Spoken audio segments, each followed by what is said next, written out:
प्रस्तुत प्राप्तस्थळी प्राप्त प्रसंगी कीर्तन रूपी सेवेकरिता निवडलेला अभंग यच्चे यावत या भूतलावरती जेवढे म्हणून जीव जन्माला आले, प्रत्येक जीवाचं व्यक्तिशा जीवन सुखी समृद्ध आणि सफल व्हावं यासाठी ज्या महात्म्यांनी स्वतःच्या प्रपंचावर गाड्या एवढा पुण्य ठेवला आणि केवळ तुमच्या माझ्या कल्याणार्थ अखंड देह झिजवला, असे वैराग्यमूर्ती देऊचे श्रीमंत श्री जगदवंदनीय जगद्गुरु श्री संत तुकाराम महाराज यांचा चार चरणाचा बहुतेकांच्या पाठातील अत्यंत महत्त्वाचा अभंग सेवेसाठी उपस्थित केलेला आहे। या अभंगाद्वारा जगद्गुरु श्री संत तुकाराम महाराज अत्यंत कृतज्ञ बुद्धीतून संतांच्या कृपेचा परिहार देत आहेत। विठ्ठला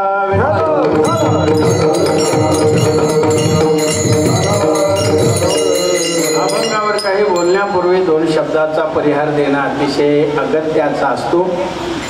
अति अल्प शब्दामध्ये देण्याचा प्रयत्न करीत अकारण करुणा वरुणालय भक्तवांचे तळीतील आनंदविद पितांबरधारी भगवान परमात्म्याच्या असीम कृपाद्वारा अलंकापूर पीठाधीश्वर साधकाचे मायबाप योग्यांची माऊली अखंड समाधिगण विश्व संत विश्व मौली ज्ञानोबराय वैराग्य राज ऋषी जगदवंदनीय जगद्गुरु श्री संत तुकाराम महाराज, प्रेम भांडारी श्री संत नामदेव महाराज आणि शांतीचे सागर श्रीनाथ बाबा ज्या पावन दरबारामध्ये आपण या ठिकाणी उपस्थित आहोत, अशी भगवती माता अर्थात लक्ष्मी माता आदिशक्ती मातेच्या असीम अशा कृपाद्वारा संपन्न होत असलेला हा अखंड हरिनाम सप्ताह गेली 24 वर्ष म्हणजे 23 वर्ष आणि 24व्या वर्षामध्ये या वर्षी आपण सर्वजण उपस्थित आहोत आणि आजचा हा 5वा दिवस 24व्या वर्षातला नाही, म्हणून गेल्या 23 वर्ष आणि 24 वर्ष ज्या ग्रामस्थ मंडळीच्या अमोघ अशा सहकार्यातून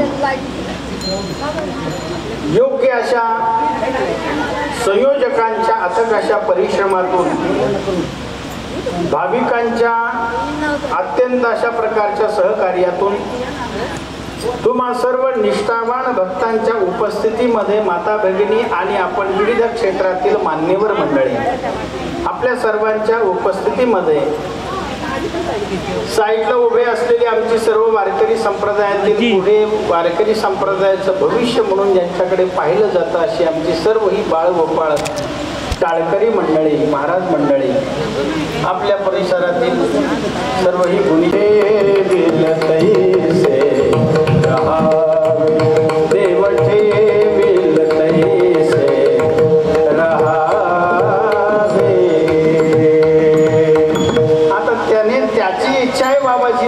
काय करावं, आपण फक्त आता त्याची कथा करावी आहे की नाही। आहे त्या परिस्थितीमध्ये देवा काही जरी झालं तरी आता आम्ही मात्र 9 वाजेपर्यंत किती पाऊस जरी बरसला तरी सोडणार नाही आणि तुम्ही असं म्हणा की आम्ही उठणार नाही।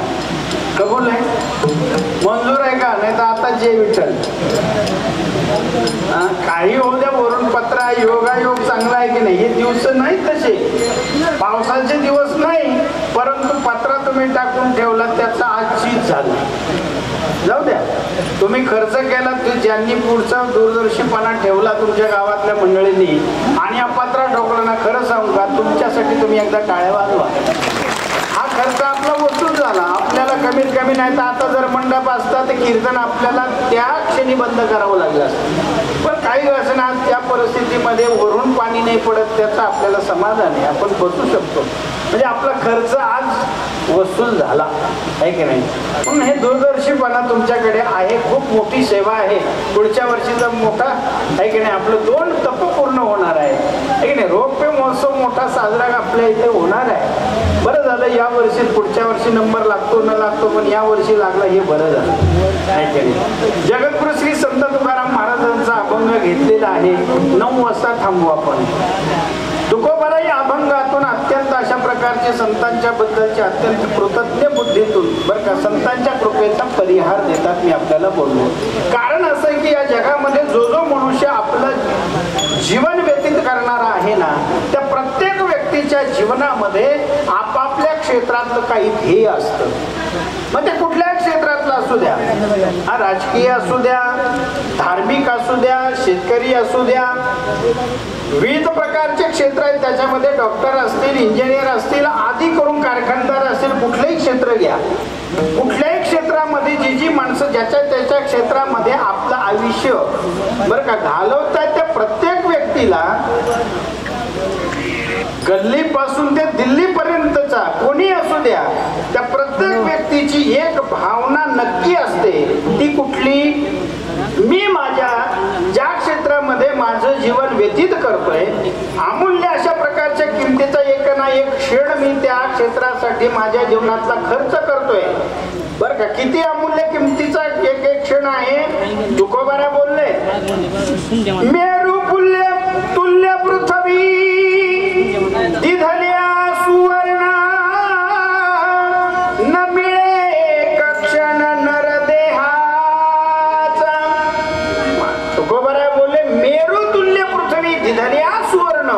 मेरू पर्वताच्या भारोभार जरी तुम्ही सुवर्ण द्यायचे ठरवले आणि डॉक्टर साहेबांना म्हटले की डॉक्टर साहेब आमचं ऍडमिट असलेलं जे पेशंट आहे ना त्यांना फक्त एका क्षणाचं आयुष्य दे. एका क्षणामध्ये तेव्हा आम्ही एका क्षणामध्ये काय आहे कुठं ठेवलं एवढं फक्त त्यांना आम्हाला बोलू द्या. एवढं एक वाक्य बोलू तर जिवंत करा. मला सांगा किती दिलं म्हणजे जमणार आहे? काही जरी झालं तरी तो म्हणतो आता माझ्या हातात म्हणजे एवढं अमूल्य किमतीचं जे आपलं आयुष्य आहे ना एक क्षण तो आपण ज्या क्षेत्रामध्ये माझं सांगण्याचा हेतू आहे ज्या क्षेत्रामध्ये आपण ते खर्च करतो त्या क्षेत्रामध्ये मग आपली ही भावना आहे. काय भावना आहे? मी ज्या क्षेत्रामध्ये एवढं चांगलं माझं अमूल्य किमतीचं वेळ देऊन तिथे जर मी जर का प्रयत्न करत असेल तर त्या क्षेत्रामध्ये मी यशस्वी असलो पाहिजे. हे वाटते की नाही प्रत्येकाला? जो जो ज्या ज्या क्षेत्रामध्ये असेल त्या क्षेत्रातल्या त्या व्यक्तीला वाटतं मी ज्या क्षेत्रामध्ये माझं आयुष्य घालवतोय त्या क्षेत्रामध्ये मी यशस्वी असलो पाहिजे असं वाटतं की नाही? नाही असेल तर चूक म्हणा. प्रत्येकाला वाटतं माझ्या क्षेत्रामध्ये मी यशस्वी असलो पाहिजे. आणि मी एक सांगू का तुम्हाला ते त्याचं गैर नाही आहे का? ज्या क्षेत्रामध्ये आपण एवढा अमूल्य किमतीचा वेळ खर्च घालून जर वेळ देत असू तर मात्र त्या क्षेत्रामध्ये आपण यशस्वी झालो पाहिजे. मग क्षेत्र आता अनेक आहेत, क्षेत्र भरपूर आहेत माझ्या समोर.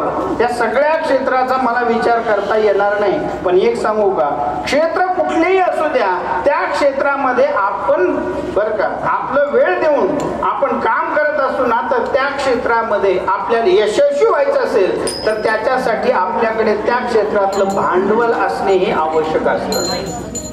लक्षात आलं तर बघा, ज्या क्षेत्रामध्ये पुन्हा एकदा बोलतो आपण आपलं आयुष्य घालवतो त्या क्षेत्रामध्ये जर आपल्याला यशस्वी व्हायचं असेल तर त्या क्षेत्रातलं जे भांडवल म्हणून असतं ना ते भांडवल आपल्याकडे असणं अत्यंत गरजेचं आवश्यक आहे.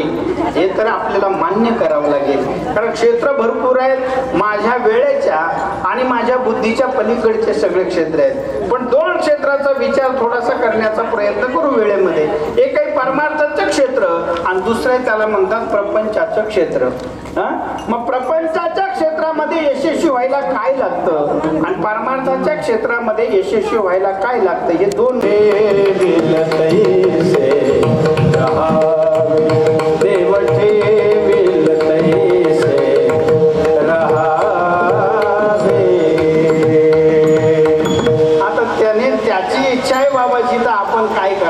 फक्त आता त्याची कथा करावी आहे की नाही. आहे त्या परिस्थितीमध्ये देवा काही जरी झालं तरी आता आम्ही मात्र 9 वाजेपर्यंत किती पाऊस जरी बरसला तरी सोडणार नाही आणि तुम्ही असं म्हणा की आम्ही उठणार नाही. कबूल आहे? मंजूर आहे का? नाही तर आता जे विठ्ठल काही होऊ द्या. वरून पत्र योगायोग चांगला आहे की नाही. हे दिवस नाही तसे पावसाचे दिवस नाही परंतु पत्र तुम्ही टाकून ठेवला त्याचा आज चीज झालं. जाऊ द्या. तुम्ही खर्च केला ते ज्यांनी पुढचा दूरदर्शीपणा ठेवला तुमच्या गावातल्या मंडळींनी आणि अपात्र ठोकला, खरं सांगू का तुमच्यासाठी तुम्ही एकदा टाळ्या वाजवा.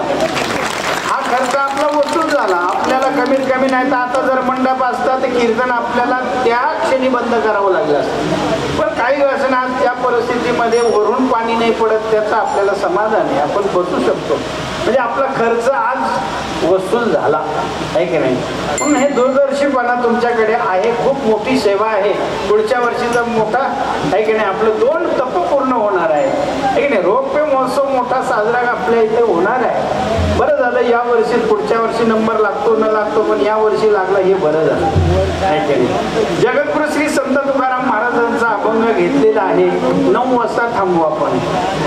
तुकोबारा या अभंगातून अत्यंत अशा प्रकारचे संतांच्या बद्दलचे अत्यंत कृतज्ञ बुद्धीतून बरं का संतांच्या कृपेचा परिहार देतात. मी आपल्याला बोललो कारण असं आहे की या जगामध्ये जो जो मनुष्य आपलं जीवन व्यतीत करणारा आहे ना त्या प्रत्येक व्यक्तीच्या जीवनामध्ये आपापल्या क्षेत्रातलं काही ध्येय असतं. मग ते कुठल्याही क्षेत्रातलं असू द्या, हा राजकीय असू द्या, धार्मिक असू द्या, शेतकरी असू द्या, विविध प्रकारचे क्षेत्र आहेत. त्याच्यामध्ये डॉक्टर असतील, इंजिनियर असतील, आदी करून कारखानदार असतील, कुठलंही क्षेत्र घ्या. कुठल्याही क्षेत्रामध्ये जी जी माणसं ज्याच्या त्याच्या क्षेत्रामध्ये आपलं आयुष्य बरं का घालवतात त्या प्रत्येक व्यक्तीला गल्लीपासून ते दिल्लीपर्यंतचा कोणी असू द्या त्या प्रत्येक व्यक्तीची एक भावना नक्की असते. ती कुठली? मी माझ्या ज्या क्षेत्रामध्ये माझं जीवन व्यतीत करतोय अमूल्य अशा प्रकारच्या किमतीचा एक ना एक क्षण मी त्या क्षेत्रासाठी माझ्या जीवनातला खर्च करतोय. बर का किती अमूल्य किमतीचा एक एक क्षण आहे. तुकोबारा बोलले मेरू पुल्य तुल्य पृथ्वी दिधल्या सुवर्ण न मिळे क्षण नर देहाचा. तुकोबारा बोलले मेरू तुल्य पृथ्वी दिधल्या सुवर्ण. मेरू पर्वताच्या भारोभार जरी तुम्ही सुवर्ण द्यायचे ठरवले आणि डॉक्टर साहेबांना म्हटले की डॉक्टर साहेब आमचं ऍडमिट असलेलं जे पेशंट आहे ना त्यांना फक्त एका क्षणाचं आयुष्य दे, एका क्षणामध्ये किंवा आम्ही एका क्षणामध्ये काय आहे कुठं ठेवलं एवढं फक्त त्यांना आम्हाला बोलू द्या, एवढं एक वाक्य बोलू सर जिवंत करा. मला सांगा किती दिलं म्हणजे जमणार आहे? काही जरी झालं तरी तो म्हणतो आता माझ्या हातात म्हणजे एवढं अमूल्य किमतीचं जे आपलं आयुष्य आहे ना एक क्षण तो आपण ज्या क्षेत्रामध्ये माझं सांगण्याचा हेतू आहे ज्या क्षेत्रामध्ये आपण ते खर्च करतो त्या क्षेत्रामध्ये मग आपली ही भावना आहे. काय भावना आहे? मी ज्या क्षेत्रामध्ये एवढं चांगलं माझं अमूल्य किमतीचं वेळ देऊन तिथे जर मी जर का प्रयत्न करत असेल तर त्या क्षेत्रामध्ये मी यशस्वी असलो पाहिजे. हे वाटते की नाही प्रत्येकाला? जो जो ज्या ज्या क्षेत्रामध्ये असेल त्या क्षेत्रातल्या त्या व्यक्तीला वाटतं मी ज्या क्षेत्रामध्ये माझं आयुष्य घालवतोय त्या क्षेत्रामध्ये मी यशस्वी असलो पाहिजे असं वाटतं की नाही? नाही असेल तर चूक म्हणा. प्रत्येकाला वाटतं माझ्या क्षेत्रामध्ये मी यशस्वी असलो पाहिजे. आणि मी एक सांगू का तुम्हाला ते त्याचं गैर नाही आहे का? ज्या क्षेत्रामध्ये आपण एवढा अमूल्य किमतीचा वेळ खर्च घालून जर वेळ देत असू तर मात्र त्या क्षेत्रामध्ये आपण यशस्वी झालो पाहिजे. मग क्षेत्र आता अनेक आहे, क्षेत्र भरपूर आहेत माझ्या समोर. त्या सगळ्या क्षेत्राचा मला विचार करता येणार नाही. पण एक सांगू का, क्षेत्र कुठलेही असू द्या त्या क्षेत्रामध्ये आपण बरं का आपलं वेळ देऊन आपण काम करत असू ना तर त्या क्षेत्रामध्ये आपल्याला यशस्वी व्हायचं असेल तर त्याच्यासाठी आपल्याकडे त्या क्षेत्रातलं भांडवल असणे हे आवश्यक असतं. लक्षात आलं तर बघा, ज्या क्षेत्रामध्ये पुन्हा एकदा बोलतो आपण आपलं आयुष्य घालवतो त्या क्षेत्रामध्ये जर आपल्याला यशस्वी व्हायचं असेल तर त्या क्षेत्रातलं जे भांडवल म्हणून असतं ना ते भांडवल आपल्याकडे असणं अत्यंत गरजेचं आवश्यक आहे. हे तर आपल्याला मान्य करावं लागेल. कारण क्षेत्र भरपूर आहेत, माझ्या वेळेच्या आणि माझ्या बुद्धीच्या पलीकडचे सगळे क्षेत्र आहेत. पण 2 क्षेत्राचा विचार थोडासा करण्याचा प्रयत्न करू वेळेमध्ये. एक आहे परमार्थाचं क्षेत्र आणि दुसरं त्याला म्हणतात प्रपंचाचं क्षेत्र. मग प्रपंचाच्या क्षेत्रामध्ये मध्ये यशस्वी व्हायला काय लागतं आणि परमार्थाच्या क्षेत्रामध्ये यशस्वी व्हायला काय लागतं, हे दोन त्याच्यामध्ये यशस्वी व्हायचं असेल ना तर त्याच्यासाठी प्रयत्न हे आवश्यक असतात. एक दुसरी गोष्ट बरं का, मग परमार्थ असू द्या नाही तर प्रपंच असू द्या.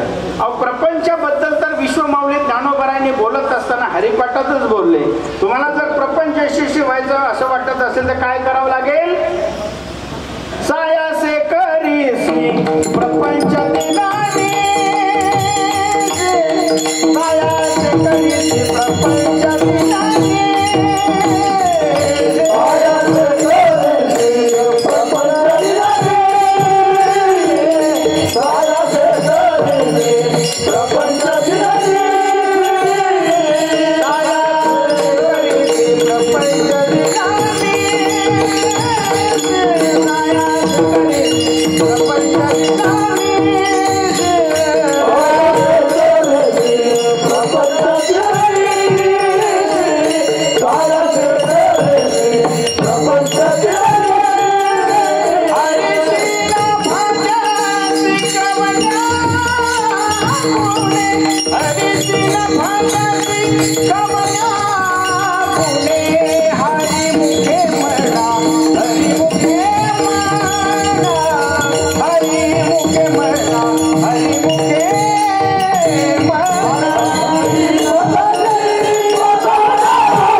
त्याच्या सुद्धा साठी सुद्धा काय आवश्यक आहे?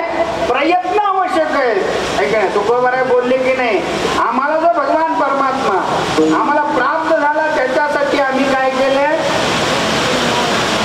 देवती बळे धरिला, देवती बळे धरिला साया,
म्हणाल महाराज आम्हाला परमार्थातलं फारसं कळत नाही, पण तुम्ही काय बोललात? प्रपंचामध्ये व्हायचं असेल तर त्याच्यासाठी प्रयत्न करावे लागतात. आम्ही आमच्या जीवनामध्ये आतापर्यंत जी काही प्रयत्न केली ती प्रयत्न आमच्या प्रपंचामध्ये आम्ही अयशस्वी असावेत याच्यासाठी केले का यशस्वी असावे याच्यासाठी केले? आबा तुमचं काय मत आहे? यशस्वी व्हावं याच्यासाठीच काय नाही तुम्ही इथून अम्युनिशन फॅक्टरीला तिकडे पुण्यामध्ये कशासाठी नाही फर्स्ट सेकंड थर्ड जी असेल ती शिफ्ट तुम्ही केली आहे की नाही? मग महाराज आम्हाला याच्यातलं काही कळत नाही पण प्रपंच मात्र आम्ही केलाय ना आहे की नाही? यशस्वी व्हावं प्रयत्न केले वेळेला आम्ही जाऊन पंचिंग केलेलं आहे की नाही? आता तर मशीन आल्या जरा थोडं जर का तुम्हाला आता आमचे शिक्षक गुरुजी बसले पुढे थोडं जर जर वेळ गेला तर तुमची आहे की नाही रजा होते आहे की नाही? मग आम्ही एवढं सगळं करतो एवढं प्रयत्न चाललेले आहेत मग एवढे आम्ही सगळे ज्याच्या विषयामध्ये प्रयत्न भरपूर चाललेले आहेत. मग मला सांगा आम्ही सगळे यशस्वी आहोत का? प्रयत्न नाहीत का? प्रयत्न तर चालू आहे मग यशस्वी का नाही? प्रयत्न असून नुसतं चालत नाही. ज्ञानोबा बोलतात त्याला जोड मिळावी लागते. प्रयत्न अधिक प्रारब्ध एकत्रित यावं लागणार आहे. प्रारब्धाची जोड व्हावी लागते. मी नाही बोलत ज्ञानोबा बोलले भाग्याचे निफडसे उद्यमाचे निमिषे संपत्ती जात पैसे घर गे. ज्ञानोबा बोलले भाग्याचं बडसं झालं पाहिजे म्हणजे प्रारब्ध अनुकूल झालं पाहिजे आणि मग उद्यम जो आहे तो निमित्ताला राहतो. तुमचं जर का एकदा प्रारब्ध जर का अनुकूल झालं प्रयत्नाची जोड त्याला मिळाली रे मिळाली दोन्ही एकत्रित आले की मग काय होतं? व्यवसायानिमित्त फळ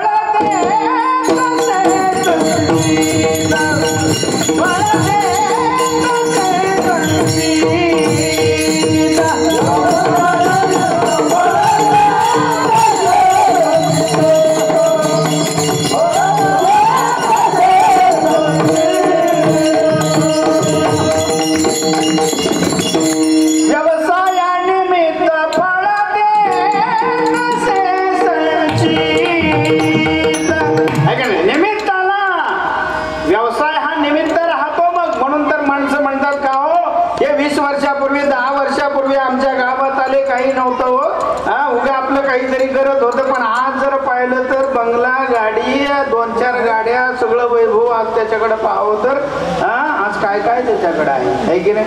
म्हणजे काय आहे त्याचं प्रारब्ध अनुकूल झालं व्यवसाय निमित्ताला झाला दोन्ही एकत्रित झालं की माणूस सफल होत आहे. परमार्थामध्ये काय आहे? परमार्थामध्ये प्रयत्नशील आम्ही आहोत ना. जसं आम्ही प्रपंचामध्ये प्रयत्नशील आहोत ज्या अर्थी आपण असफल आहोत त्या अर्थी आपलं प्रारब्ध कुठं तरी मागं पुढं होतंय. एक तर आपला ठोका बरोबर लागत नाही प्रयत्न भरपूर चालले पण याची साथ नाही म्हणून लोक व्यवहारामध्ये म्हणतात बरं का आपण प्रयत्न करून करून करून करून करून ज्या वेळेला थकतो त्यावेळेला आमचे ज्येष्ठ मंडळी म्हणतात महाराज काय करावं आपल्या प्रारब्धातच खोट आहे तर आपण कुणाशी भांडावं. शेवटी माणूस कुठे येतो? कपाळाला हात लावतो आहे की नाही? तसं मग इथे प्रारब्ध आणि प्रयत्न एकत्रित यावे लागतात तेव्हा प्रपंचामध्ये यशस्वी होतो. तसं परमार्थामध्ये प्रयत्न अधिक कृपा एकत्रित यावी लागते तेव्हा परमार्थामध्ये यशस्वी. विडाला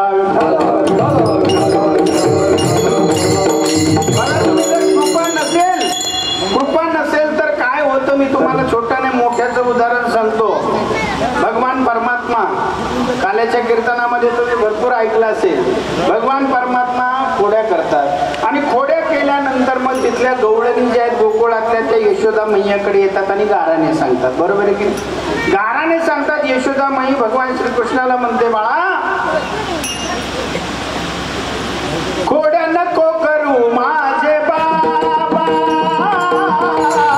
खोड्या नको करू माझे बाबा खोड्या नको करू माझे बाबा खोड्या नको करू माझे बाबा माझे बाबा माझे बाबा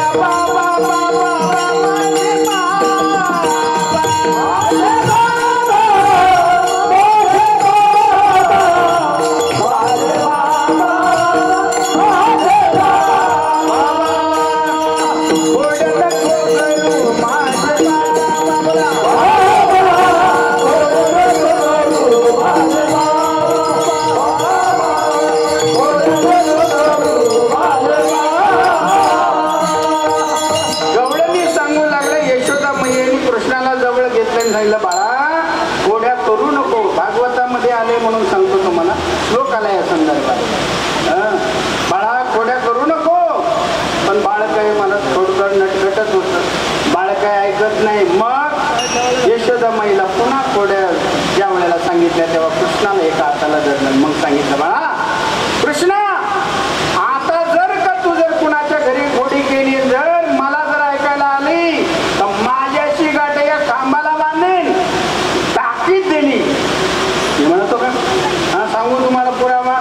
कृष्णा तुला मी ताकीद करीते घरी कुणाच्या जाऊ नको. तुला मी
लगेच कोडी केली महाराज.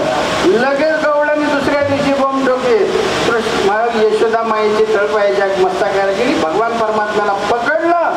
एका हातामध्ये दोरी घेतली, खांबा जोडली, बांधू लागली. भगवान परमात्म्याला बांधत असताना दोरी किती कमी पडली? 2 अंगुलम न्यूनम. भागवतामध्ये श्लोक आहे. 2 बोट दोरी कमी पडली. काय 2 बोट आहे ती वेळेच्या अभावी आता सांगत नाही. 2 बोट. एक बोट आहे की यशोदा म्हणते मी बांधते, दुसरं बोट दोरी कमी पडते. मी बांधते यशोदा म्हणते. त्यामुळे देवाची कृपा नाही, देव बांधला जात नाही म्हणून दोरी कमी पडते. मला एक तुम्ही उत्तर द्यायचंय. यशोदा माई ज्या ज्या वेळेला गवळणी गाराने घेऊन येत होत्या आणि त्याला धरून आणते बांधून आणते हे म्हणत होत्या, त्या वेळेला यशोदा माई त्या गवळणीला सांगते. काय सांगते?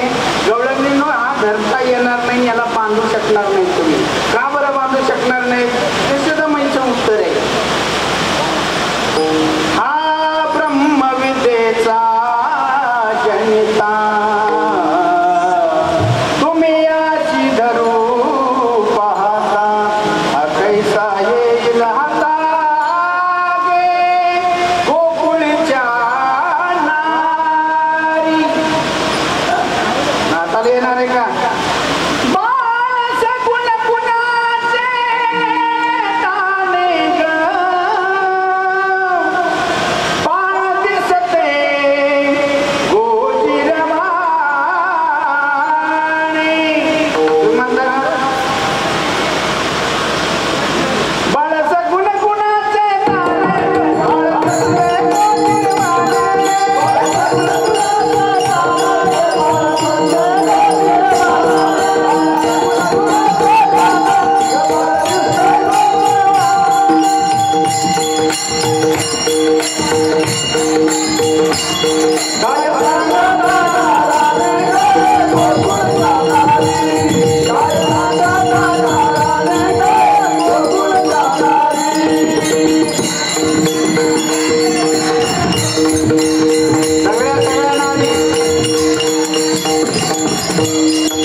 अशा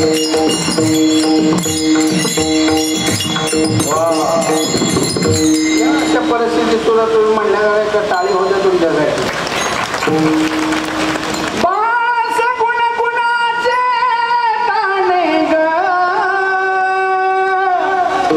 म्हणता काय मग चाललं होतं हरिपाठ काय सुंदर म्हणलं तुमच्या इथं, मला कौतुक वाटलं. बाळच गुणगुणाचा टाण बाळ दिसतंय गोजिरवाण सांगता घराने गे मोकळच्या नारी. असं चाली आपल्याला माहिती संप्रदायातल्या या सगळ्या. गोकुळीच्या नारींना यशोदामाई बोलते. हा कोण आहे? ब्रह्मविद्येचा जनिता. तुम्ही याशी धरू पाहता हा कैसा येईल हाता. काय झालं माहितीये का? ज्याला माहितीये वाईट आहे लोकांना सांगतो किती वाईट आहे त्या गोष्टी, आणि तोच त्या गोष्टी जर सेवन करीत असेल तर लोक म्हणतात लोका सांगे ब्रह्मज्ञान आपण ऐकलं. तशी यशोदामाई म्हणते हा बांधू शकणार नाहीत गवळणींना. आज यशोदामाईने भगवंताला एका हातात धरले आणि दुसऱ्या हातामध्ये दोरी घेतले आणि बांधू लागल्यात. मला सांगायचं कसं आहे का असं होतं? यशोदामाई त्या गवळणी गाराने सांगत होत्या, त्याच्यामुळे राग आला ना. रागाच्या भरामध्ये होतं काय, एकदा का राग आला ना, देवाची आई असू द्या नाही तर आपली आई असू द्या नाही तर आपण असू द्या, राग आला की माणसाचा विवेक संपतो आणि त्याच्यामुळे अशा प्रकारची घटना होते. तमोगुण वाढला जातो, माणूस तापतो, त्याचा राग क्रोधाचा पारा डोक्यात जातो आणि मग रागाच्या भरामध्ये माणूस अशी मागं सारखं खानकन वाजवतो. बरं का? जसा माणूस वाजवतो ना, आता माणसात ताकद नाही राहिली. आता आमच्या माता बहिणी आहे की नाही, चाल निघाले मी, आता काही नाही, आता अवघड झालं आहे की नाही. राग आला की मग हे होतं. राग आला की दोघात भांडणं का प्रेमात होतात. तुमचा काय अनुभव आहे? तुमच्यात झालेच नसतील, जाऊ द्या. तुम्ही तुमचा काय अनुभव आहे? आज ते गोडीत असल्यावर प्रेमात असल्यावर भांडणं होतात, रागात आल्यावरच होत आहे की नाही. राग अवघड आहे म्हणून यशोदामय्या रागात आहे म्हणून बर का भगवंताला बांधले जात नाही. देवाची कृपा रागात असते, होत असते का? मग यशोदामयीने हात जोडले. माझा तव कुंटला देवा माझे कुंट, आता जे काही उपाय ते कुठले तुला. आता माझी लाज राखायची का लोकांपुढे हसू करायची ते तुझं तू जाण बाबा. मी तुझी आई आहे, लोकांमध्ये हसू होणं बरं नाही माझं. जेव्हा शरण आली तेव्हा भगवंताने बांधलं, अर्थात त्याची कृपा झाली मग बांधून घेतलं. मला हे सांगायचे कृपेशिवाय परमार्थामध्ये महाराज यशस्वी होता येत नाही. मग महाराज तुम्हाला जर आपल्याला जर असं वाटतंय तर मग आपल्यावर कृपा व्हावी कुणाची? माता भगिनी तुम्ही फक्त माझ्या पाठीमागं म्हणायचे. कुणाची कृपा व्हावी नेमकी काय सांगता येत नाही. का बरं? का प्रमाण आहे लाडकीले कमी संतांची हो, लाडकीले कमी संतांची, लाडकीले कमी संतांची हो, लाडकीले कमी संतांची. हो मजवर कृपा बहुतांची, मजवर कृपा बहुतांची. हो लाडकीले कमी संतांची हो, लाडकीले कमी संतांची.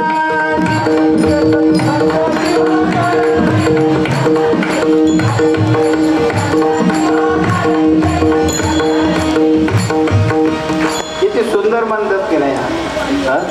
तुम्हाला का म्हणायला होतो माहितीये का? मी संतांचे वचन आहे, बाकीचं काही म्हणण्यापेक्षा हे म्हटलेलं कधी उत्तम आहे, हे लक्षात ठेवा. म्हणून तुम्हाला हे म्हणायला होतोय, कारण हे गेलं पाहिजे आपल्या मुखातून, हे आपल्या वाणीला पवित्र करणार आहे. मजवर कृपा बहुतांची, बहुतांची कृपा आहे की नाही. बहुतांची म्हणजे नेमकी काय, याची संधी आपल्याला कशी करायची, कशी सोडवायचं आहे. तुम्हाला मराठी व्याकरण आणि संस्कृत व्याकरण माहिती आहे का? त्या पद्धतीने थोडंसं जरा बुद्धी लावून मला थोडंसं अभंगाकडे यावं असं वाटतं. मराठी व्याकरणामध्ये किती वचन आहेत? किती वचन आहेत? किती वचन आहे मराठी व्याकरणामध्ये? एक वचन आणि अनेक वचन असे दोन वचन आहेत. संस्कृत व्याकरणामध्ये किती वचन आहे?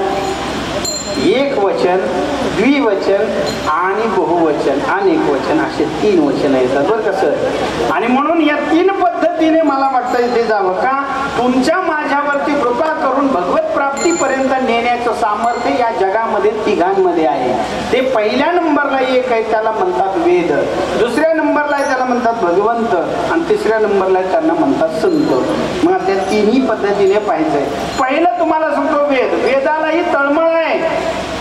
अहितापासून काढिती हित देवोनी वाढविती नाही श्रुती परोती माऊली जगा. वेद जो आहे ना, वेदाचं जर म्हणणं आपण ऐकलं, वेदाचं जर म्हणणं आपण ऐकलं तर अर्जुनाला भगवान परमात्मा सांगतात त्याचं आत्महित साधलं जातं. या कारणे पै बापा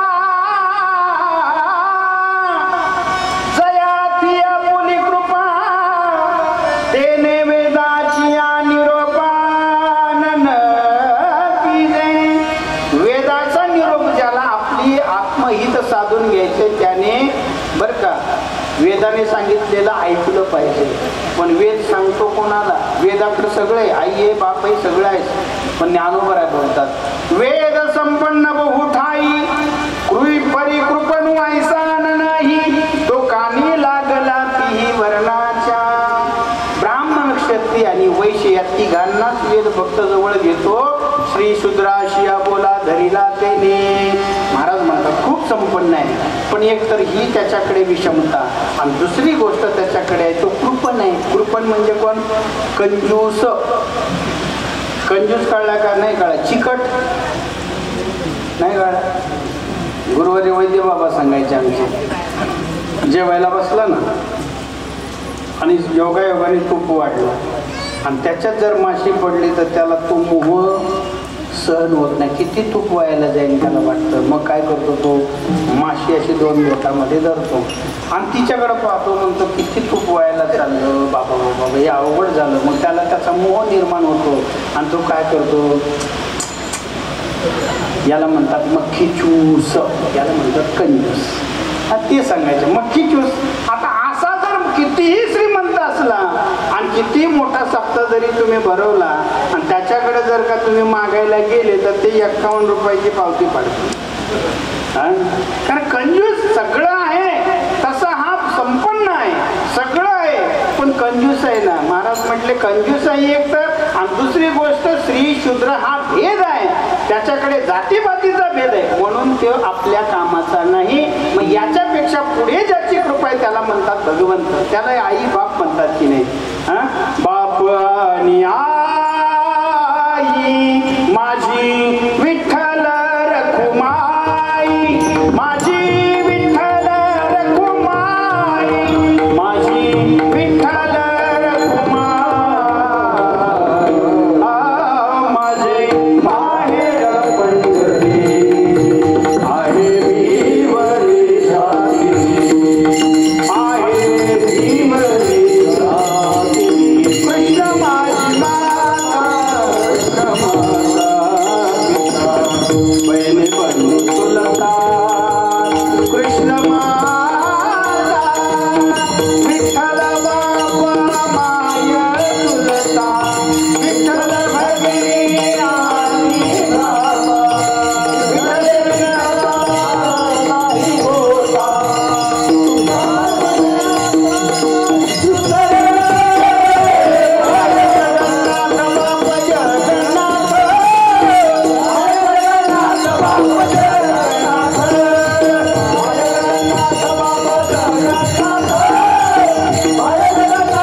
भगवान परमात्मा श्रीमंत आहे त्याच्यासारखं काय महाराज कोणाकडे अवधारी आहे का? आहे की नाही?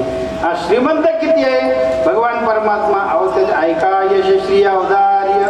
हा सगळे जे ज्ञान वैराग्य ऐश्वर हे सगळे जे काही गुण त्या भगवान परमात्म्याकडे ऐश्वर पाहिलं तर सगळं आहे. किंबहुना सत्ता पाहिली तर ती काही तुमच्या माझ्यासारखी पंचवार्षिक सत्ता आहे का? मग अखंड अबाधित सत्ता आहे त्याच्याकडे. सत्ता भरपूर आहे, सत्ताही भरपूर आहे. तो स्वतः बोलतो की म्या बोलविल्या सूर्य बोले, हा म्या चालविल्या, म्या बोलविल्या वेद बोले, म्या चालविल्या सूर्य चाले, म्या हलविल्या प्राण आले जो जगाते तुझी वेदाशी बोलणे तुझी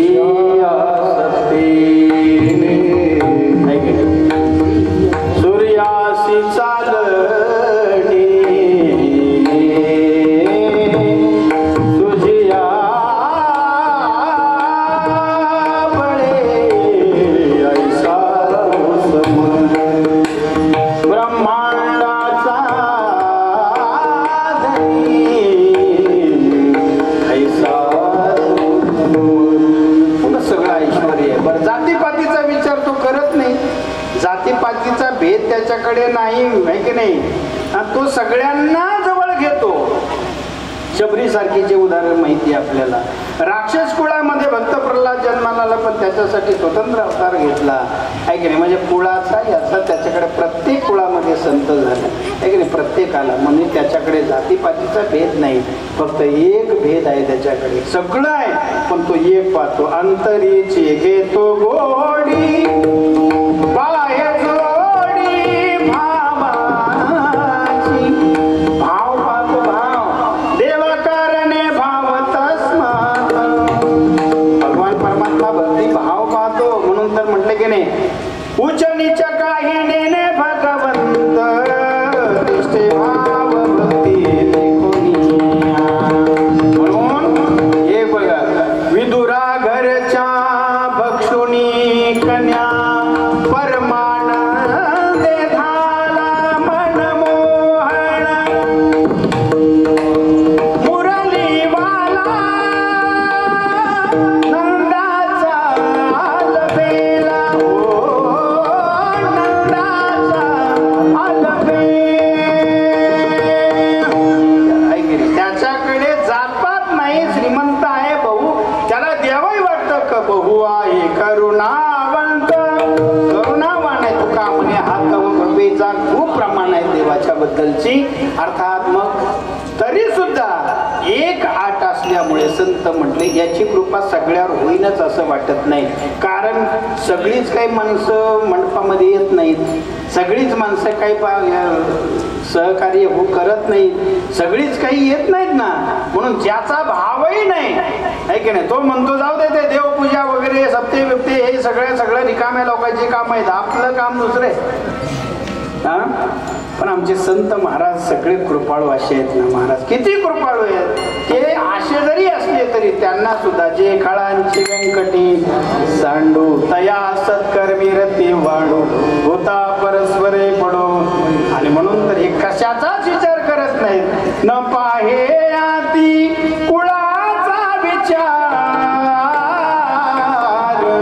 न पाहे आती कुळाचा विचार,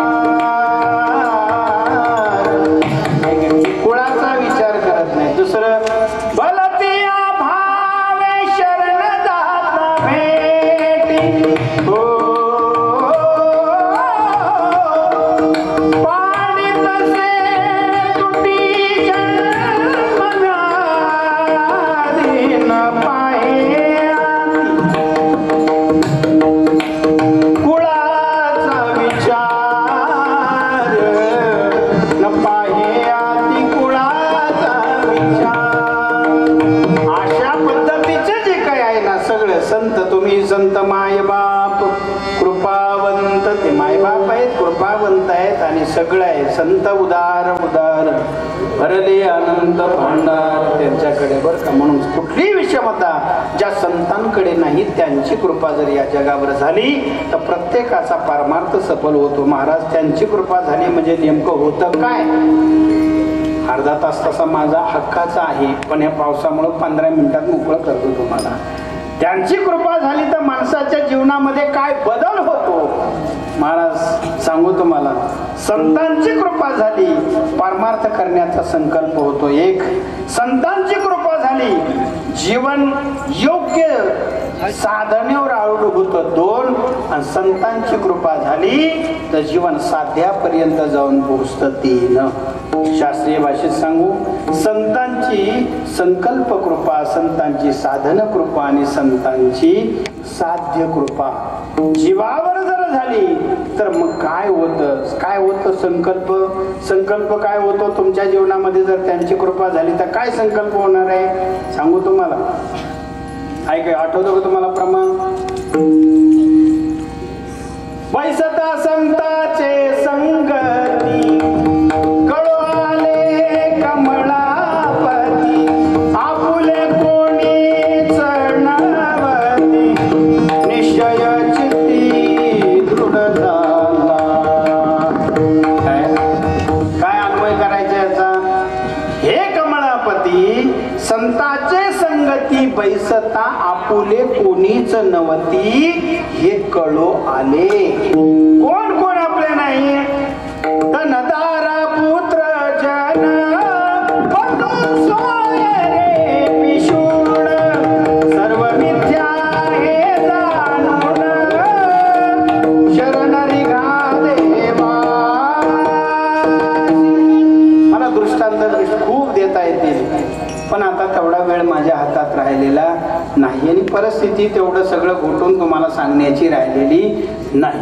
म्हणून ठळक ठळक तुम्हाला फक्त बातम्या देऊन चाललोय. याच्यात मीठ मिरची वगैरे तुम्हाला मला माहिती आहे.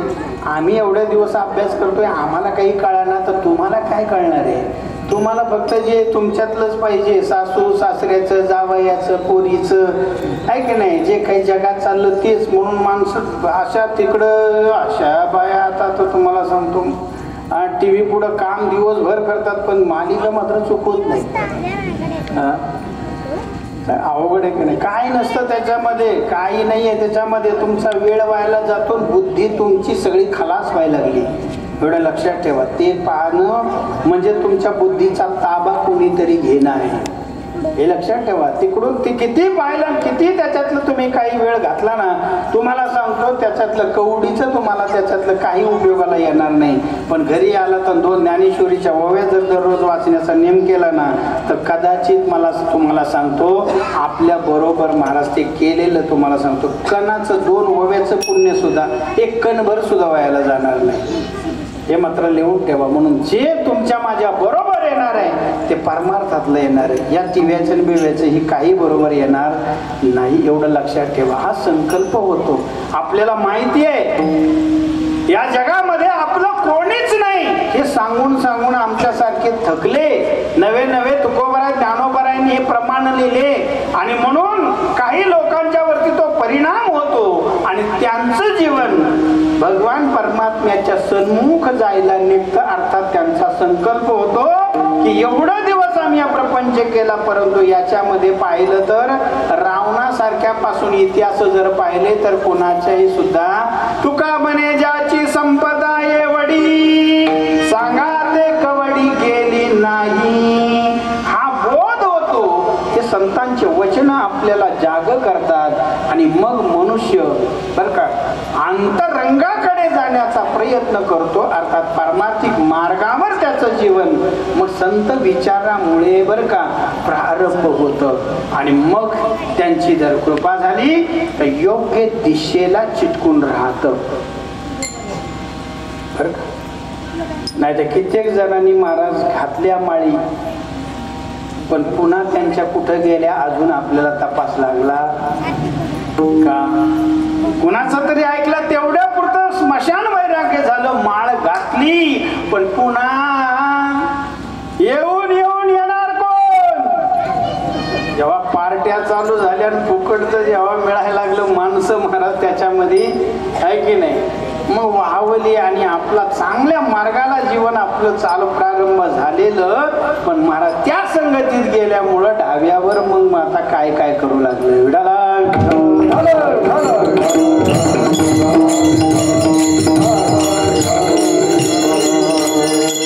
देवचंद भाऊ तुम्ही आता पावसामध्ये माणूस आहे तर काय. म्हणलं जाऊ दे आता काय आपण. पण तुम्ही आले, धावत पळत आले. संजय भाऊ आले बुवा, माझे नाव. सगळे पळत आले तुम्ही, तुम्हाला धन्यवाद. पावसामध्ये सुद्धा मी आपल्याला हे सांगतोय, संतांची कृपा झाली तर हा संकल्प होतो आणि महाराज या जगातला आपल्या बरोबर काही येणार नाही. आणि मग मनुष्य आपला जागृत होतो आणि परमार्थाच्या मार्गाला लागतो. मग संत कृपा झाल्यानंतर काय होतं, महाराज म्हणतात, कृपा केली संत जनी माझी अलंकारिणी वाणी प्रीत हे लाविली कीर्तनी. प्रीत लाविली कीर्तनी अर्थात त्यांच्या कृपेमुळे आपल्या जीवनामध्ये पारमार्थिक प्रेमाचा उदय निर्माण होतो. आणि मग आपण महाराज मग काय कुठल्या बोधावर येतो, देह जावो अथवा राहो पांडुरंगी दृढ भाव. मग किती पाऊस येऊ द्या ना, पाऊस येऊ द्या, नाही तर मग काही असू द्या, आहे की नाही. आपल्याला कीर्तन ऐकायचंच, आपल्याला देवाची भक्ती करायचीच आहे, आपल्याला माता लक्ष्मीच्या मंदिरामध्ये जायचंच आहे. कीर्तन कोणाचं असू द्या पण ते श्रवण करायचंच आहे. हे संतांच्या कृपेशिवाय होत नाही, एवढं लक्षात ठेवा. म्हणून ही जी काही पद्धत आहे, ही जे माणसाची वृत्ती एवढी निर्माण होते ना, त्याचं कारण आहे ना, ही संतांची कृपा असते, एक लक्षात ठेवा. म्हणून संत जरी हे आकाशवर पडो पाहे ब्रह्मगोळ भंगा जाय वडवानळ त्रिभुवन खाय परिमी तुझीच वास पाहि गायोबा. ही जी आहे ना, ही वृत्ती निर्माण होते. काही जरी झालं तरी मग आता आम्ही परत माघारी घेत नाही, अशा प्रकारची वृत्ती निर्माण होते. आणि मग महाराज त्या संतांची ही वृत्ती तुमची निर्माण झाली की मग आता काही असो. गोपिकांची बघा ना, मला वेळ नाही, नाही तर गोपिकांची स्थिती कशी होती. तुका म्हणे हाशे जन नाही कान एकच होत, गोविंद आसनी गोविंद शयनी गोविंद त्यामनी देखिला डोळा बैसला मणी तोची वदानी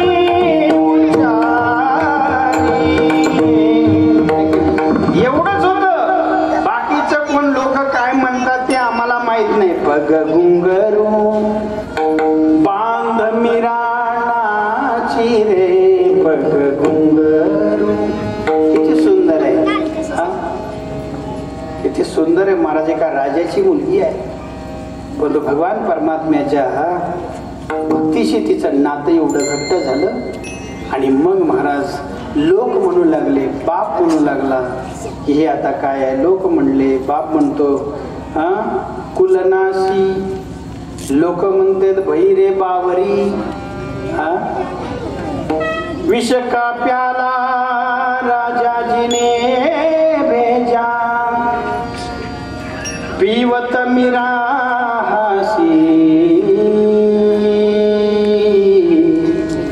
पग घुंगरू बांध मिराणाची रे पग घुंगरू. काय एवढे राजाची मुलगी का असं आहे, प्रीत लागली, तिथं प्रेम उत्पन्न झालं. आता महाराज परत माघारी, आता नाही, आता एकदा तिथं गेलंय ना मन, ते परत येत नाही. याचं कारण महाराज संतांची कृपा झाली. तुकोबारे बोलतात, माझ्यावर संतांची कृपा झाली आणि बदल झाला. जडलो तो आता पायी, जडलो तो आता पायी, जडलो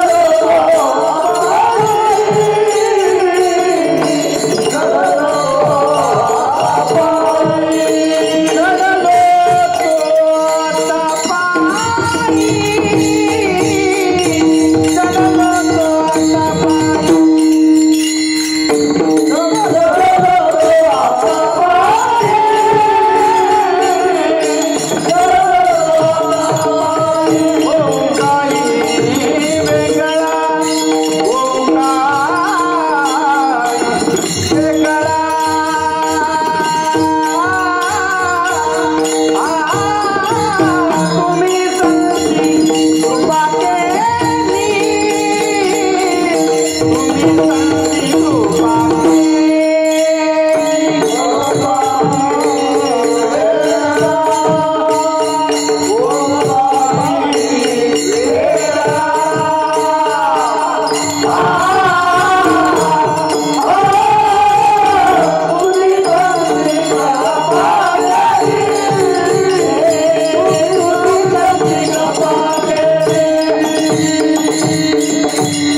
झाली आणि महाराज म्हणतात माझ्या जीवनात काय परिवर्तन झालं त्या भगवान परमात्म्याच्या पायी अर्थात पाय या शब्दाचा अर्थ संत वाङ्मयामध्ये घ्यायचा स्वरूप त्या भगवंताच्या स्वरूपाशी आम्ही आता जडलो गेलो आहे की नाही. काय कशाला म्हणतात जडणं एकदा मधलं भजन घेतो 5 मिनिटात मोकळं करतो. विडप्पा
जडणं कशाला म्हणायचं ज्याच्यापासून वेगळं आता होता येत नाही त्याला जडणं असं म्हणतात.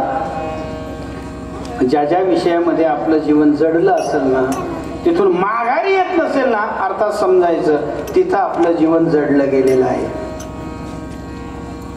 थोडे मला कोणतरी बोललो होतं पर्यावरणाविषयी बोललो कोणतरी आता मला त्यांचा परिचय नसल्यामुळे म्हटले. ज्ञानोबाऱ्याचा संदर्भ देतो. ज्ञानोबाराय बोलले नगरेची रचावी जलाशय निर्मावी महावने लावावी नानावी. ज्ञानोबाराय बोलले नाही मी काय बोलायला पाहिजे.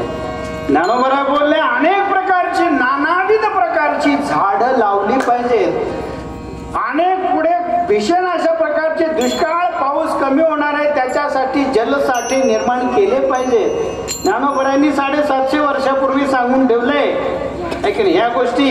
आणि याच्यातलं फक्त एकच एवढीच ओवी ज्याने आपल्या जीवनामध्ये उतरवण्याचा प्रयत्न केला ते म्हणजे आपल्याच जिल्ह्यातले शिरूर तालुक्यातले राळेगण सिद्धीचे ज्येष्ठ थोर समाजसेवक अण्णा हजारे साहेब यांनी फक्त ह्या एक ओवीचा आधार घेऊन आपल्या जीवनामध्ये ओवी आचरणाचा फक्त प्रयत्न केला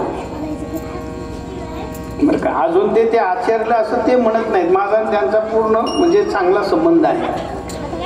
ते म्हणतात मी फक्त याचा आधार घेतला आणि ज्ञानोबारांच्या ओवीप्रमाणे फक्त जगण्याचा प्रयत्न चालण्याचा प्रयत्न केला हे निर्माण करण्याचा प्रयत्न केला. खरं सांगू तुम्हाला गावाने नाही महाराज आपल्या देशाने नाही अशा अनेक देशांनी एक ओवी अंमलात आणली आणि त्या प्रकारचा विचार बनवला तर देशांनी, अनेक देशांनी ज्यांना डोक्यावर घेतलंय, मला सांगा, आपण जर असे संकल्प जर केले, तिथं जर आपलं जर का प्रीत निर्माण झाली आणि आपण जर जडलो गेलो, आपल्या गावामध्ये जर त्या प्रकारचं वातावरण निर्माण झालं, तर आपल्या देशात नाही अशा अनेक देशामध्ये तुमच्या गावाची नोंद झाल्याशिवाय राहणार नाही. याच्यासाठी काय करावं लागतं, एकत्रित येऊन हा उपक्रम चालवावा लागेल, हा आदर्श निर्माण करावा लागेल. आणि एकदा का तुमच्या गावामध्ये झाडी आणि असा सुंदर अशा प्रकारचं नियोजनबद्ध कार्यक्रम जर का एकदा का तुम्ही राबवला, गिनीज बुकात नाही, ओल्ड मध्ये आपल्या गावाची नोंद झाल्याशिवाय राहत नाही. म्हणून एक ओवी सांगते हो, इथं काय आहे, एक फक्त एक ओवी जर त्यांनी आपल्या जीवनात उतरवण्याचा प्रयत्न केला, उतरवली, तर देशाच्या कानाकोपऱ्यामध्ये जीवन जाऊन बसलं. मला काय सांगायचं, ज्या ज्या विषयामध्ये आपण असाल त्या विषयामध्ये छत्रपती शिवाजी महाराजांचं नाव आजही आपण सर्वजण गर्वाने घेतो. त्यांनी एकच आपल्या जीवनामध्ये आपल्या मातेचं स्वप्न जे आहे, आपल्या मातेचे जे काही जीवनामध्ये संकल्प झाला होता आणि त्या विषयाशी त्यांचं जीवन रत झालं होतं की दिवसा ढवळ्या माझ्या माता भगिनीला उचलून नेऊन हे हैवान भ्रष्ट करण्याचं काम जे करतात, त्यांचं शिरधडा वेगळं होऊन माझ्या आई बहिणीची जी काही आबरू आहे ती सही सलामत राहिली पाहिजे, हा अंतकरणामध्ये असलेला भाव आणि त्या प्रीती त्याविषयी निर्माण झाली. आणि म्हणून त्या प्रकारचा छत्रपती शिवाजी महाराजांसारखा पुत्र रत्न जन्माला आला. म्हणून आम्ही म्हणतो छत्रपती शिवाजी महाराज आले पाहिजे, पण कुठं, दुसऱ्याच्या घरामध्ये.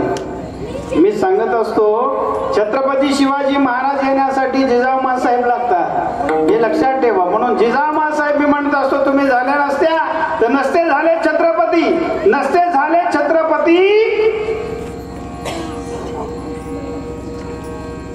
बाटल्या असते आमच्या मुलीबाळी, बाटल्या असते आमच्या मुलीबाळी, तर नसतं राहिलं कुंकू कपाळी. जिजाऊ साहेब तुम्ही झाल्या नसता तर नसते झाले छत्रपती. काय झालं असतं, नसती दिसली हिंदूंच्या दारामध्ये तुळस, नसती दिसली हिंदूंच्या दारामध्ये तुळस, तर नसते राहिले मंदिरावरती. म्हणून आम्ही म्हणतो, काशी की कला जाती, मथुरा में मस्जिद बसती, अगर एक शुभा न होता तो. सर्वांना तुमचं नाव काय नाव आहे तुमचं? बबन. तुमचं नाव बबन असतं का? तुमचं नाव काय असतं? काय असतो? बबन-उद्दीन. तुम्ही बरोबर उद्दीन लावलं पुढं. उद्दीन असता नाही तर खान असता, आहे की नाही? खाजा, आहे की बरोबर आहे ना? चुकीचं नाही ना? आपले नाव काय असते?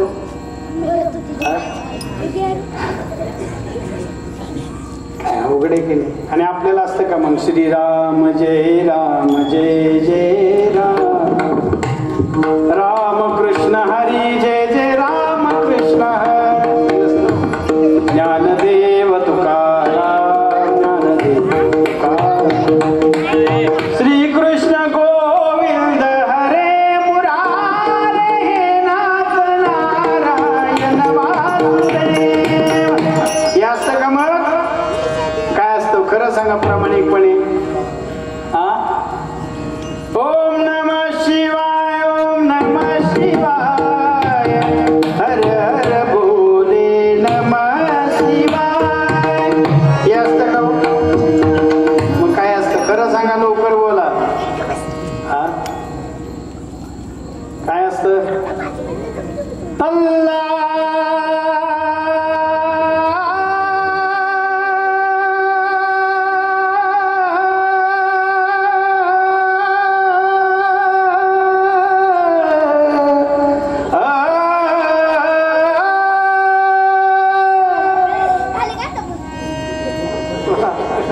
याच्यापेक्षा काय? म्हणून तुमचं माझं सौभाग्य आहे. प्रीत ज्या ठिकाणी आपली जडली जावी लागते, आणि मग माणूस कुठल्याही प्रकारचं कुठल्याही देहाची पर्वा न करता घोड्यावरती मांड ठोकतो, एका कमरेला एका बाजूने तलवार खोसतो, उठतो, एका बाजूने ढाल खोचतो, डोक्याला पागोटा गुंडळतो आणि घोड्यावर मान ढोकून मग मुखाने सर्व सैन्यासह बोलतो, हर हर.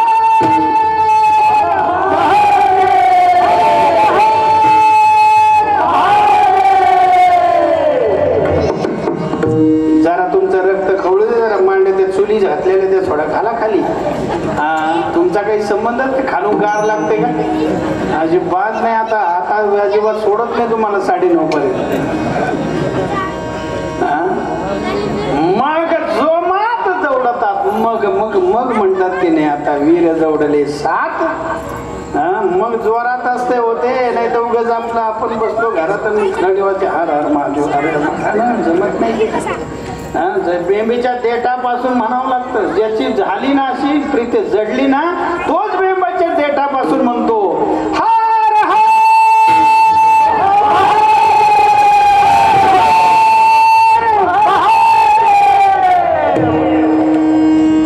आणि मग शिवबा येतो आणि मग राज्य निर्माण होतं. हिंदवी स्वराज्याचे निर्माण करायचे असेल ना, तर त्या राष्ट्राविषयीचं प्रेम, निस्पृह प्रेम, सर्व 18 पगड जातीला घेऊन निर्माण करण्याचं प्रेम, ही ताकद अंगी पहिल्यांदा यावी लागते. आणि मग महाराज जे राष्ट्र निर्माण होतं त्याच्याशी ती प्रीत निर्माण व्हावी लागते. मला हे सांगायचे परमार्थाविषयी. परमार्थ दुसरा काय परमार्थ आहे? छत्रपती शिवाजी महाराजांचा दुसरा काय परमार्थ आहे? जगाची सेवा. महाराज सुद्धा म्हणले, साधू कुणाला म्हणायचं, कुणाला संत म्हणायचं? जे का रंजले गांजले त्याशी म्हणे जो तोची साधू ओळखावा देव तेथेची जाणावा. रंजले गांजले त्यासी म्हणे जो ज्यासी अपंगिता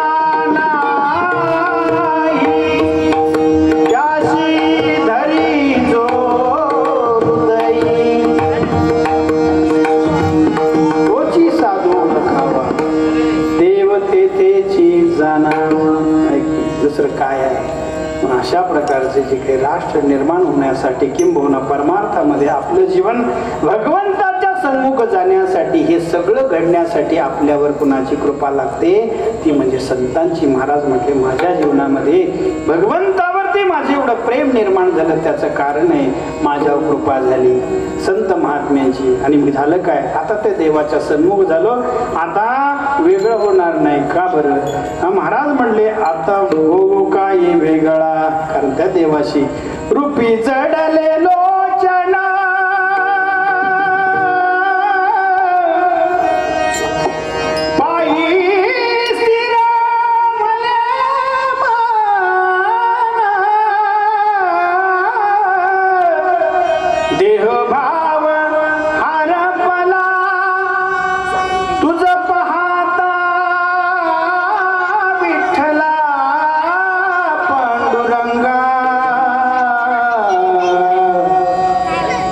देवाशी आता माझं रूप एकदम, माझं आता मन तिथं जडलं गेलं. आता कुठे धावे मन तुझे चरण देखील या. महाराज म्हणले, आता मात्र वेगळा होणार नाही, कारण जो आनंद पाहिजे होता तो आनंद तुझ्या जवळ आहे. आनंदाचा कंद उभा सखा पांडुरंग.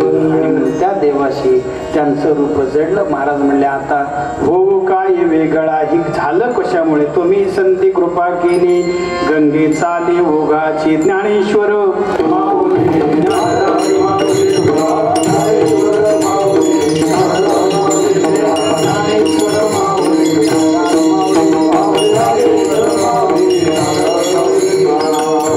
आपल्या वेळेमध्ये कुठली गोष्ट वेळेत खाल्ली, पचल तेवढी खाल्ली तर महाराज आहे का नाही, त्याचं मग अजीर्ण होत नाही. म्हणून आपल्या वेळेमध्ये, कारण आज थोडीशी प्रतिकूलता, पावसाने थोडी हजेरी लावली, परंतु तरी सुद्धा तुम्ही तग धरून बसलात आणि तुम्ही तुमचं जी निष्ठा आहे ती भगवंताच्या चरणी आपली तुम्ही आम्हाला दाखवून दिली. अर्थात भगवान परमात्म्याच्या विषयीची ही निष्ठा, हे प्रेम आपलं सतत जर राहिलं तर आपण सुद्धा म्हणू आता आम्ही देवाच्या सेवेपासून काही जरी झालं तरी आम्ही मात्र हे बंद करणार नाही, त्याच्यापासून वंचित राहणार नाही, आहे की नाही. आणि म्हणून अशा प्रकारचा भाव इथं जेवढी आहेत त्या सगळ्यांच्या तुमच्या अंतःकरणामध्ये जो आत्ता निर्माण आहे ना, तो शेवटच्या तुमच्या आणि माझ्या, आज आपण सगळेजण या प्रतिकूल अवस्थेमध्ये सुद्धा एकत्रित येऊन भगवती मातेच्या समोर भगवंताची सेवा करत आहोत, अर्थात भगवती मातेची. कारण रंगा येई वो येई, रंगा येई वो येई, विठाई किठाई माझी कृष्णाई कानाई, रंगा येई वो येई, रंगा देवी काय आणि देव काय, आपण दिसायला जरी वेगळे असले तरी विठाई किटाई माझे कृष्णाई कानाई दोन्ही सगळे सारखेच आहेत. म्हणून या देवी मातेच्या समोर आपण देवी मातेच्या विषयीची जी निष्ठा आणि भगवंताच्या विषयीची जी निष्ठा आहे, जे प्रेम आहे, निष्ठी न करता जे उत्पन्न झालेलं आहे माझ्यासह आपल्या सगळ्याच्या अंतःकरणामध्ये, हे आपल्या देहाच्या, हे देहपात होण्याच्या अखेरच्या श्वासापर्यंत अशाच प्रकारचं टिकून राहो, अशा प्रकारची देवी मातेला प्रार्थना करतो. आणि मी माझ्या वाचेला विसावा देतो. अभंग अजून बराचसा राहिला पण ठेवतो कशासाठी, कदाचित जर पुढच्या वर्षी बोलवलं रौप्य महोत्सव आहे म्हणून थोडंसं हास्य राखून गेलेलं बरं आहे की नाही. काल ठरवेल, तुम्ही जरी ठरवलं तर मी राहिलो पाहिजे. काय अवघड झालेलं आहे, क्षणाक्षणाचा भरोसा राहिला नाही. कारण आपलं खानपान सगळं वेगळं फार विचित्र झालेलं आहे. एक सांगू तुम्हाला, तुम्ही आम्ही जे आज काही म्हणतो ना, आमच्यासारखी महाराज लोक सुद्धा, जी महाराज लोक आज कॅन्सरनी चालले, महाराज लोक तंबाखू सिगारेट वगैरे जे आता ओढतात, ही लोक ठीक आहे माणसं म्हणतात, पण ही लोक का चालले तुम्हाला एकच सांगतो. आता जे काही सगळं जे सेवन करतो आपण ना, तुम्हाला एक सांगू का मी, तुम्ही खात असाल दुधापासून बनतं, त्याला काय म्हणतो आपण, भाजी बनतो, भाजी. पनीर आता कसं म्हणलं फार आवडीने खातात लोक. मला सांगा, पनीर खातो आपण, पेढा खातो, बर्फी खातो, काय जे काही असतील दुधाचे पदार्थ, प्यायला दूध मिळेल एवढं दूध आज गाई म्हशीचं निघत नाही, तर याला कुठून येतं.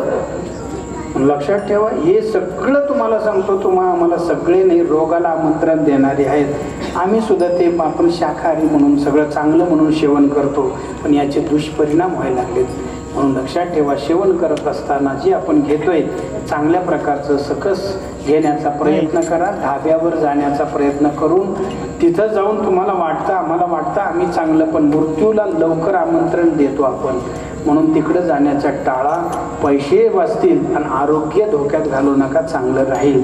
ज्यांचे आहेत ते मला शिव्या देत असतील, ज्यांचे ढाबे आहेत ती, पण काय करू आता, तुमच्या शिव्या मी खातो, पण जे आहे खरं ते सांगतो.